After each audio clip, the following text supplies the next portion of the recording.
اعوذ باللہ من الشیطان الرجیم، بسم اللہ الرحمن الرحیم۔ سورۃ الانعام، آیت نمبر 24۔ وَإِذْ قَالَ إِبْرَاهِيمُ لِأَبِيهِ، جب ابراہیم علیہ السلام نے اپنے ابی یعنی اپنے والد سے کہا، آزرا جس کا نام آزر تھا، اتتخذ اصناما آلیہ، کیا تم نے اپنی ان مورتیوں کو، بتوں کو، تمثیلوں کو، جو چیز بھی یعنی اللہ کے علاوہ پوجی جائے پکاری جائے وہ الہ اس زمرے میں آ جاتے ہیں کہ تم نے ان کو اپنا الہ بنا لیا ہے۔ انی اراکا، یقیناً میں تجھے دیکھ رہا ہوں، وقومک، اور پوری تیری قوم کو، فی ضلال مبین، بالکل کھلی گمراہی کے اندر، یعنی حق اور باطل کی کشمکش جو اس زمین پر برپا ہے۔ ایک طرف ہدایت ہے جو اللہ تعالیٰ نے اپنے انبیاء کے ذریعے انسانوں تک پہنچائی، کتابیں اتاری، صحیفے نازل کیے، انبیاء اور رسولوں کو اسی مشن کے ساتھ، اسی پیغام کے ساتھ بھیجا کہ انسانوں کو یعنی دوسرے انسانوں کو یہ بات بتاؤ کہ تمہارا ایک معبود ہے، بس دو نہیں ہیں، تین نہیں ہیں، اور اس اللہ کے علاوہ اگر تم نے کسی اور کو اپنا معبود بنایا اور پھر اس کی بندگی کی، چاہے وہ مورتیاں ہوں، سورج ہو، چاند ستارے ہوں، یا اپنے ہاتھوں سے تراشے ہوئے یہ صنم ہوں، قبریں ہوں، آستانے ہوں، گنبد ہوں، جو بھی تم اس زمین کے اوپر کسی اور کو پوجو گے، پکارو گے، نظر و نیاز کرو گے، جھکو گے، رکوع کرو گے، سجدے کرو گے اللہ کے مقابلے میں یعنی اللہ کے علاوہ، تو پھر سن لو تم کھلی گمراہی کے اندر ہو۔ تو یہاں ایک ذہن میں یہ نقطہ بھی رکھیے کہ آزر جو تھا یہ ابراہیم علیہ السلام کا والد تھا۔ یہ جو انہوں نے بدلی کر دیا ہے، خاص کر رافضیوں نے اس کا ترجمہ یہ کر دیتے ہیں کہ وہ چچا تھا۔ یہ کیوں ان کو یہ چچا ترجمہ کرنا پڑا؟ بالکل واضح الفاظ ہونے کے باوجود، کیونکہ یہ اگر ایک دفعہ ثابت ہو جائے کہ والد بھی کافر مشرک ہو سکتا ہے کسی نبی کا، تو پھر ان کا سارا یہ جو دین انہوں نے گڑھا ہوا ہے رافضیت کا، جس کے اندر یہ پوجتے ہیں، پکارتے ہیں، اور جنہوں نے ایمان کو قبول نہیں بھی کیا ہے، کلمہ تک نہیں، آخری وقت تک جنہوں نے نہیں پڑھا، ان کو بھی پھر رضی اللہ کہتے ہیں، ابو طالب کو یا اور دوسرے لوگوں کو۔ یہ مسئلہ ان کا بن گیا، لیکن قرآن کسی کا لحاظ نہیں کرتا ہے، اور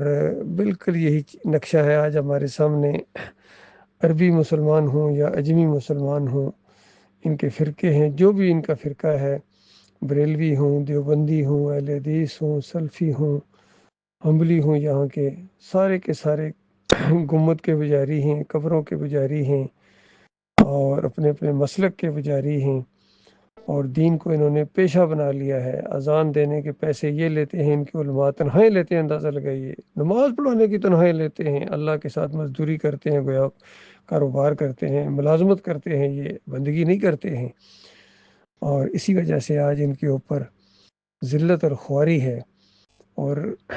اللہ کی آیات کے ذریعے بھی ان کو نصیحت کی جائے، ان کے اوپر کوئی اثر نہیں ہوتا ہے، یقین کیجئے۔ تو سورہ زمر کے اندر آیت 32 کے اندر مالک فرماتا ہے کہ اس سے بڑا ظالم کون ہے، جس کو اللہ کی آیات کے ذریعے اگر نصیحت کی جائے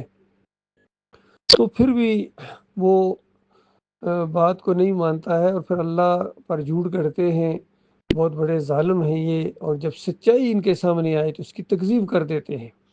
یہ بالکل سچائی ان کے سامنے آتی رہتی ہے دعوت اللہ کے ذریعے، گفتگو کے ذریعے، کہ دیکھو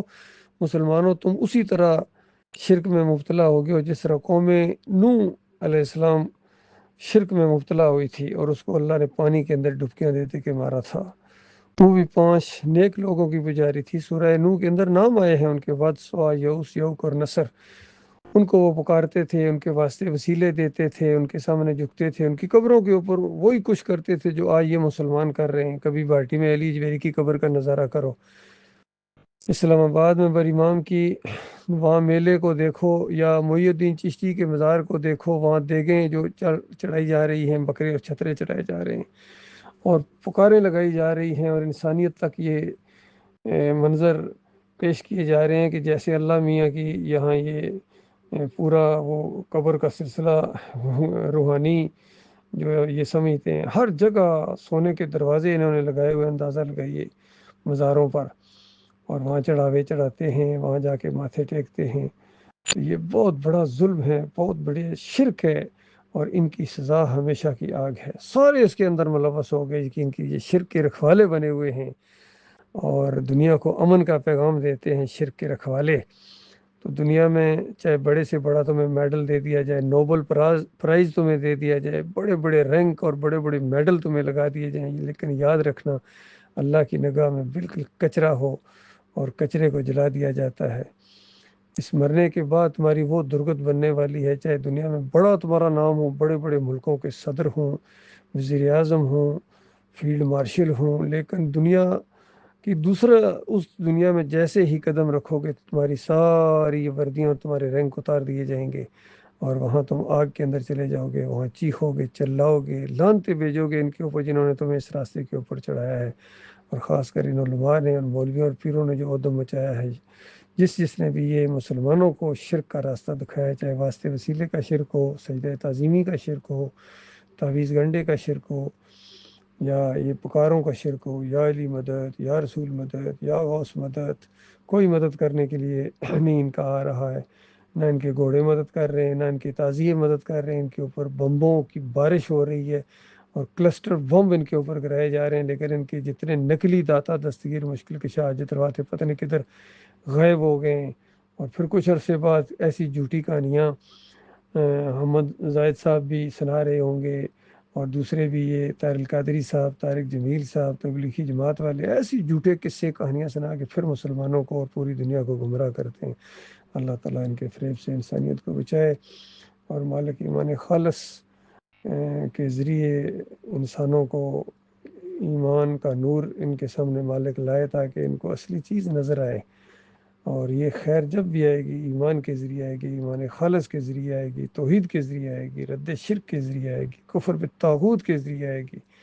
اس کے علاوہ کوئی دوسرا طریقہ نہیں ہے۔ امن کی فاختہ اڑانے والے ہمیشہ بد امنی میں رہیں گے، ذلیل و خوار ہوں گے دنیا کے اندر بھی، اور آخرت میں بھی ہمیشہ کی ذلت کے اندر، خون اور پیپ کی وادیوں کے اندر ان کو دھکیل دیا جائے گا، ان نمازیوں، ان حاجیوں اور ان عمرہ کرنے والوں کو، ان جہاد کرنے والوں کو۔ شرک کے ساتھ جو بھی عمل کیا جاتا ہے وہ ناقابل قبول ہوتا ہے، مردود ہوتا ہے، منہ پر دے مارا جائے گا۔ یہ مسئلہ اللہ کے بندوں بڑی شدید آزمائش کے اندر اللہ تعالیٰ نے آپ لوگوں کو ڈال دیا پیدا کر کے، اور ایمان کی آزمائش ہے صرف کہ اللہ اکیلا معبود ہے، یا بابا اور کاکا اور حضرت بھی بیچ میں شامل ہیں۔ اللہ تعالیٰ سب کو ہدایت دے۔